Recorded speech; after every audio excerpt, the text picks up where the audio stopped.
Hello students, I am Sapna Bharti from Gurukul Academy, Bambora.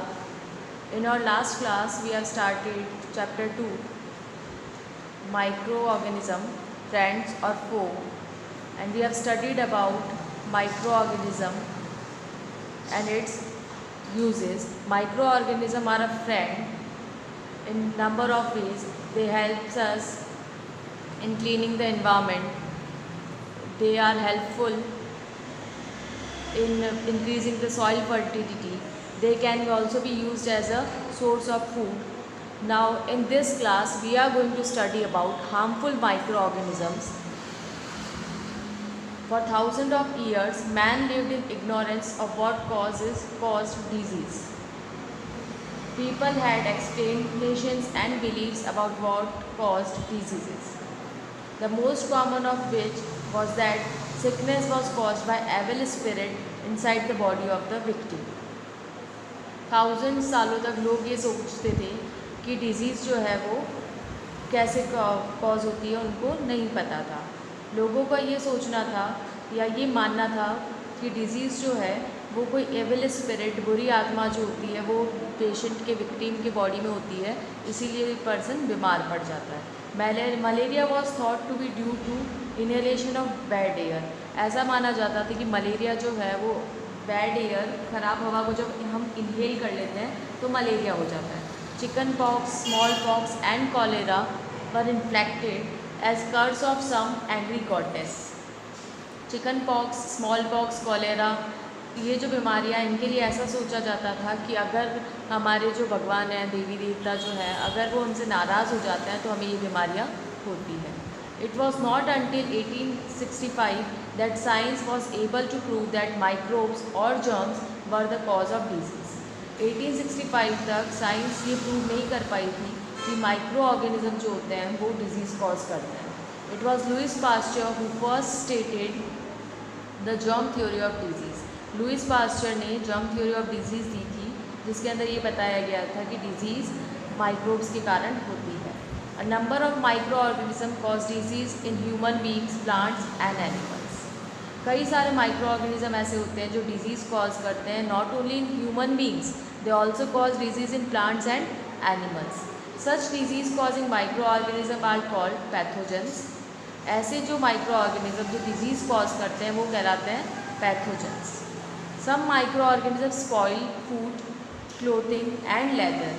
कुछ microorganism ऐसे होते हैं जो फूड को ख़राब कर देते हैं। हमारा जो खाना हम बनाते हैं वो कुछ टाइम बाद ख़राब हो जाता है, that is because of the activity of micro organism.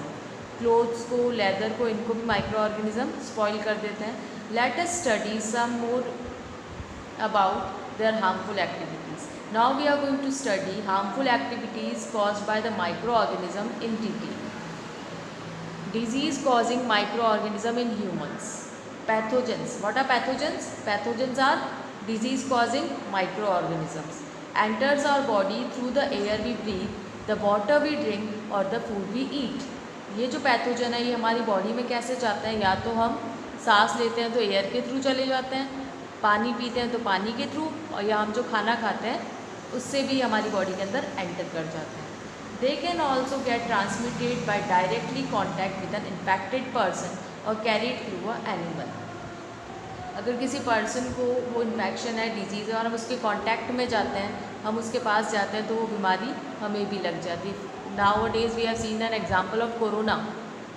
Corona patient के कांटेक्ट में अगर हम आते हैं तो कोरोना हमें भी हो जाता है। और सम डिजीज़ में भी कैरीड बाय एनिमल्स। एक एनिमल से वो दूसरे ऑर्गेनिज्म में डिजीज़ भी फैला सकता है। Disease caused by microorganisms are communicable और इन्फेक्शियस डिजीज़। माइक्रो ऑर्गेनिजम्स से जो डिजीज़ होती है वो कम्युनिकेबल होती है। Communicable disease are those which are passed on from an infected person to a healthy person through air, water, food, insects and physical contact. Communicable disease वो disease होती है जो इन्फेक्टेड पर्सन से हेल्दी पर्सन में transfer हो सकती है, air से, वाटर से, फूड से, इंसेक्ट से या फिजिकल कॉन्टैक्ट से। Examples of communicable diseases are cholera, tuberculosis, common cold, chicken pox, measles, anthrax, malaria. ये सारी जो डिजीज़ है वो इन्फेक्टेड पर्सन से हेल्दी पर्सन में ट्रांसफ़र हो सकती है। You must have seen common cold, किसी को कॉमन कॉल्ड हो रहा है और अगर हम उसके ज़्यादा कांटेक्ट में रहते हैं उसके आसपास, या वो जब छींकता है तो या उसके जो यूज़ करे हुए आर्टिकल्स हैं अगर हम उनको यूज़ करते हैं तो हमें भी कई बार कॉमन कॉल्ड हो जाता है। या चिकन पॉक्स के केस में भी सेम यही होता है, इसीलिए चिकन पॉक्स जिस पर्सन को होता है उसको बिल्कुल सबसे दूर रखा जाता है। Spread through air, communicable disease किससे स्प्रेड होती है? या तो एयर से, वाटर से, फूड से, इंसेक्ट से या फिजिकल कॉन्टैक्ट से। So first we are going to study about spread through air. Common cold for example spread through air, we know this already. When an infected person suffering from common cold sneezes, fine droplets of moisture carrying thousands of viruses are spread in the air. जब कोई person है उसको common cold हो रहा है, अगर वो sneeze करता है, इट मीन्स वो छींकता है, तो उसके मुंह से कुछ पानी की फाइन ड्रॉपलेट्स भी बाहर आती है, छोटी ड्रॉपलेट्स, और उन ड्रॉपलेट्स के अंदर बहुत सारे नंबर में थाउजेंड ऑफ वायरसेस होते हैं जो कि एयर में स्प्रेड हो जाते हैं। द वायरस में enter the body of a healthy person while breathing, और हम उसके नियर बाय हैं और हम ब्रीथ कर रहे हैं वहाँ पर, तो वो वायरस हमारी बॉडी में भी एंटर हो जाएगा और हमें भी कॉमन कोल्ड हो जाएगा। Spread through carriers,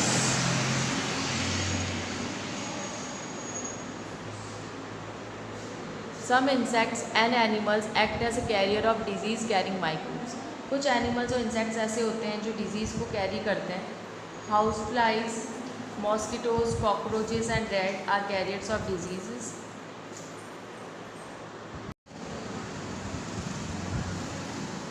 house flies are the most common among all the disease career.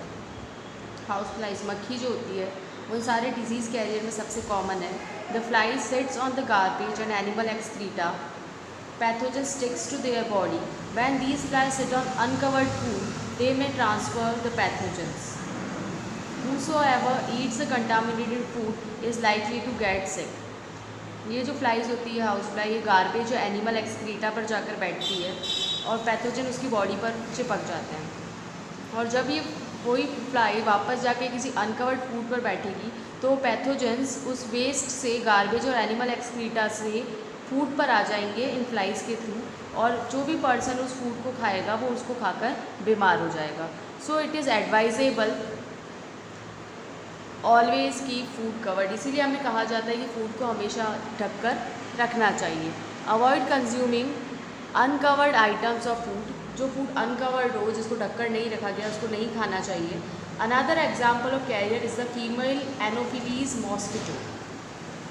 Female anopheles mosquito जो होता है ये पैरासाइट है, मलेरिया डिजीज़ कॉज करता है। और इसके अलावा एक और मॉस्किटो होता है फीमेल एडीज़ मॉस्किटो, ये जो डेंगू फीवर होता है वो कॉज करता है। Mosquito breed in water, mosquito जो है जहाँ पर अगर पानी इकट्ठा हो रखा होता है, एक जगह स्टैगनेंट वाटर, अगर एक जगह पानी इकट्ठा हो रखा है तो उसके ऊपर मॉस्किटोज ब्रीड करते हैं। So water must not be allowed to collect anywhere, even in tyres, coolers, flower pots etcetera. तो हमें ये ध्यान रखना चाहिए कि कहीं पर भी पानी इकट्ठा नहीं हो, क्योंकि अगर पानी इकट्ठा होगा तो उसके ऊपर मॉस्किटो ब्रीड करेंगे और फिर वो डिजीज़ कॉज करेंगे। Keeping the surrounding clean and dry, spraying of kerosene on the surface of water to form a thin film. This blocks oxygen and kills larvae of mosquito are some precaution to prevent growth of mosquitoes. हम हमारे surroundings को अगर clean रखेंगे, garbage इकट्ठा नहीं होने देंगे आसपास, ड्राई रखेंगे, और या फिर जो वाटर का सरफेस है उसके ऊपर कैरोसिन डाल देंगे, इससे क्या होगा, वाटर का जो सरफेस है वो एयर के कांटेक्ट में नहीं आएगा और दोनों के बीच में एक लेयर बन जाएगी और ऑक्सीजन ब्लॉक हो जाएगी।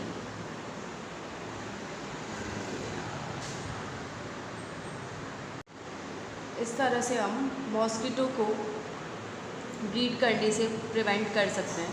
सम of the common diseases caused by microbes in humans, their modes of transmission and general preventive measures are given in table 2.2 and 2.3। ये जो नीचे दो टेबल दी हुई है 2.2 एंड टेबल 2.3, इसके अंदर हमें कुछ डिजीज़ेस बताई हुई, कॉमन डिजीज़ेस जो माइक्रोब्स से होती है, ये कैसे एक पर्सन से दूसरे पर्सन पर ट्रांसफ़र होती है और कैसे हम उससे बच सकते हैं। सो Table 2.2. We are given the name of the diseases caused by viruses, bacteria, protozoa and fungi. Viruses: common cold, chicken pox, smallpox, measles, polio, rabies. All these diseases are caused by viruses. Cholera, typhoid, tuberculosis, diphtheria, anthrax and plague. These diseases are caused by bacteria. Malaria, dysentery, sleeping sickness are caused by protozoa. Ringworm is a skin disease, it's caused by fungi. You have to memorize these names, that by which microorganism such diseases are caused. So learn this table.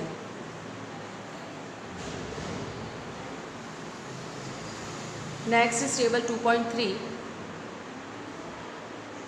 Here we are given the name of a disease, cholera and typhoid.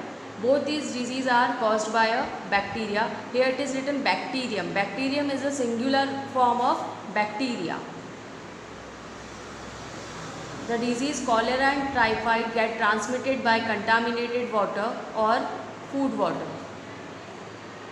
ये एक person से दूसरे person पर कैसे फैलेगी? Through water या food. We can prevent ourselves from these disease by drinking boiled water, maintain good sanitation and personal hygiene, properly cooked food and vaccination.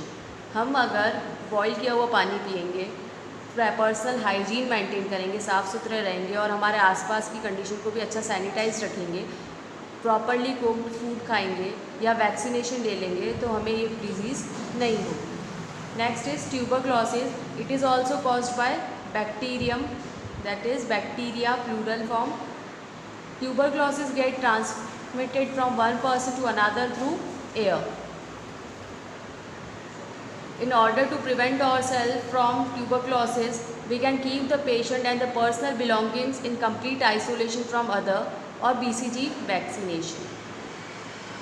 Tuberculosis से बचने के लिए हम क्या कर सकते हैं? जिस भी पर्सन को ये इन्फेक्शन हुआ है, ये बीमारी जिस पर्सन को है, उसकी जो भी सामान है, उसकी जो भी पर्सनल बिलोंगिंग्स है, उन्हें हम अलग रखेंगे, नॉर्मल चीज़ों के साथ मिक्स नहीं करेंगे.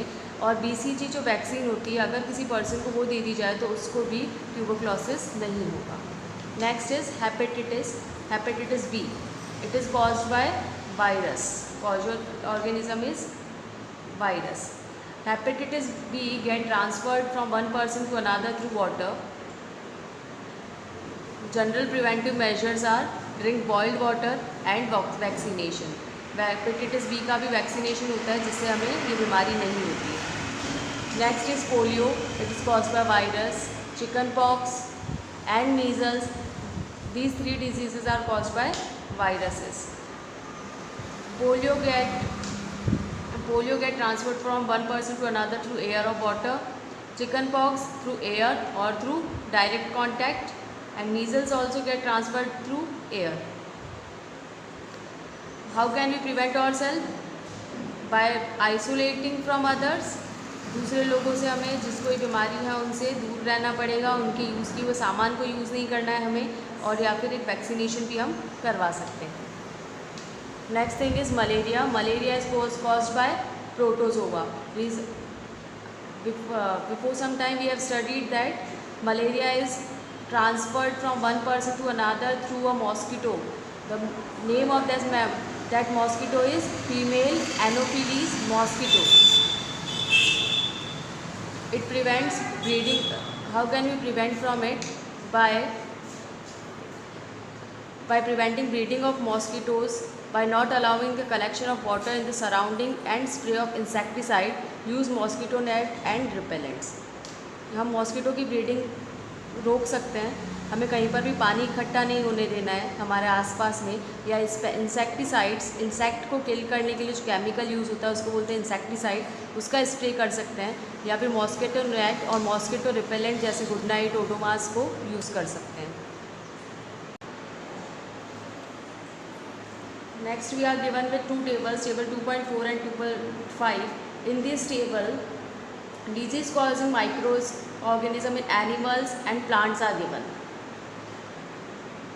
These microorganisms, microbes causes disease in animal, plants and human beings. Last we have studied the disease caused by them in human beings. Now we are going to study disease caused by them in animals.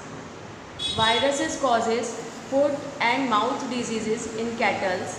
Bacteria causes anthrax in cattle, and protozoa causes sleeping sickness in cattle and pig and horses. Diseases in plant. Virus causes a name called tobacco mosaic. It gets transferred from one plant to another through hands or clothing of the field workers. Next disease is caused by virus, yellow vein mosaic of Bindi, or we can call it ochra. It gets transferred through insect. Next disease is citrus canker. It is caused by bacteria and it gets transferred through air. Rust of wheat is caused by fungi and it gets transferred from air or seeds. You are supposed to learn all these 4 tables. So learn these all 4 tables. Next is food poisoning. Poison means zahar. You may have read in newspaper the reports about the children falling sick and vomiting after eating the lunch provided at the school, or people falling sick after eating at a marriage party. Newspaper में या reports में कई बार हम ऐसी news पढ़ते हैं कि school में लंच खाने के बाद या कभी कभी मैरिज पार्टी में खाना खाने के बाद वहाँ जो भी लोग थे जिन्होंने वो खाना खाया वो बीमार पड़ जाते हैं या वॉमिटिंग होने लग जाती है, उनको उल्टी होने लग जाती है. What would be the reason for this, और ऐसा क्यों होता है? Doctors would tell you that it may be due to food poisoning. तब हमें डॉक्टर क्या बोलते हैं कि ये जो हो रहा है वो किसके कारण हो रहा है? फूड पॉइजनिंग के कारण. Now the question arises, what is food poisoning? Food poisoning क्या होता है? Food poisoning is due to the consumption of food spoiled by some microorganism. फूड पॉइजनिंग कब होती है? जब हमारा जो फूड है उसको कुछ माइक्रो ऑर्गेनिज्म स्पॉइल कर देते हैं, ख़राब कर देते हैं. If food is not preserve properly it can lead to poisoning. अगर खाने को अच्छे से हम प्रिजर्व करके नहीं रखते हैं तो उसकी पॉइजनिंग हो जाती है. इसीलिए हम घर में भी खाना जो है वो फ्रिज के अंदर रख देते हैं जिससे कि माइक्रो ऑर्गेनिज्म उसके ऊपर एक्ट नहीं कर पाए. Microorganisms like bacteria and fungi are responsible for food poisoning. कौन से माइक्रो ऑर्गेनिज्म फूड को ख़राब कर रहे हैं? बैक्टीरिया और fungi. Microorganism when grow on our food substances produce toxic substances. जब ये माइक्रो ऑर्गेनिज्म हमारे फूड के ऊपर ग्रो करते हैं तो ये टॉक्सिक सब्सटेंसेज, जहरीली चीज़ें प्रोड्यूस करते हैं.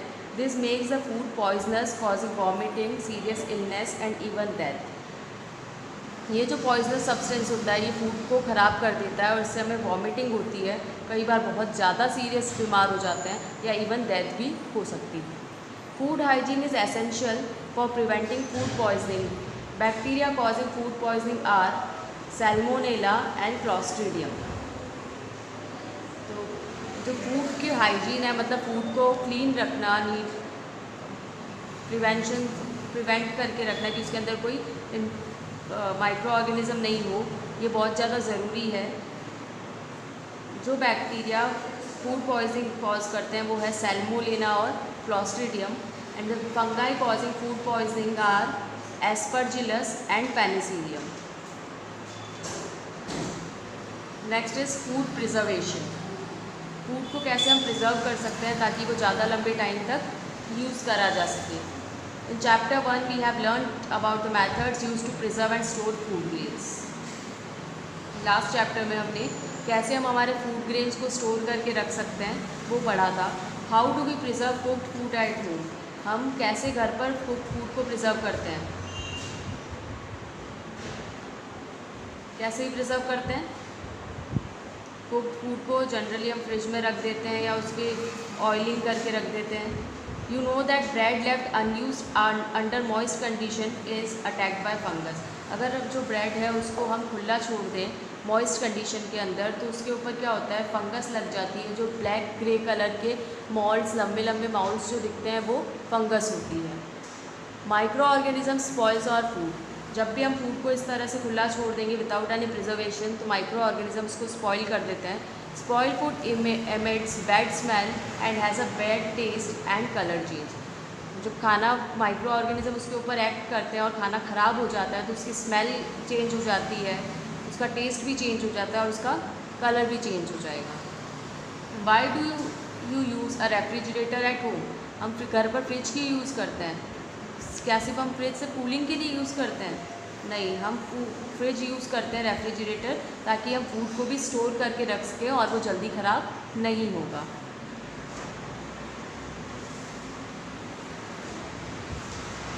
Not only for cooling water but also to store food items. These food items, if kept at room temperature, start producing foul smell. अगर हम इस खाने को फूड आइटम्स को रूम टेम्परेचर पर रख देंगे तो धीरे धीरे कुछ टाइम बाद क्या होगा कि जो स्मेल है वो गंदी सी स्मेल आने लग जाएगी। In other words the foods gate spoiled and become unfit for consumption. अगर हम फूड को रेफ्रिजरेटर में स्टोर नहीं करके उसको बाहर ही रख देंगे तो फूड क्या हो जाएगा, ख़राब हो जाएगा और अनफिट हो जाएगा खाने के लिए। और फिर भी अगर हम उसको खा लेते हैं तो हमें क्या हो जाएगा, फूड पॉइजनिंग हो जाएगी, बीमार हो जाएंगे, वॉमिटिंग हो जाएगी। Spoilage of cooked food takes place because of the action of microorganisms like bacteria and fungi.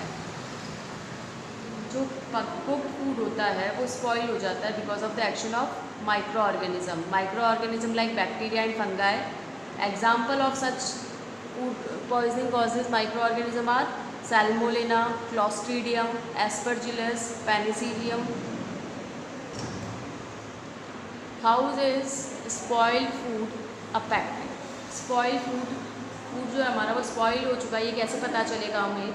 या तो उसकी स्मेल जो है वो बहुत ही गंदी स्मेल आएगी, या तो उसका टेस्ट चेंज हो जाएगा, उसकी न्यूट्रिटिव वैल्यू अफेक्ट हो जाएगी, या फिर उसका कलर भी चेंज हो सकता है।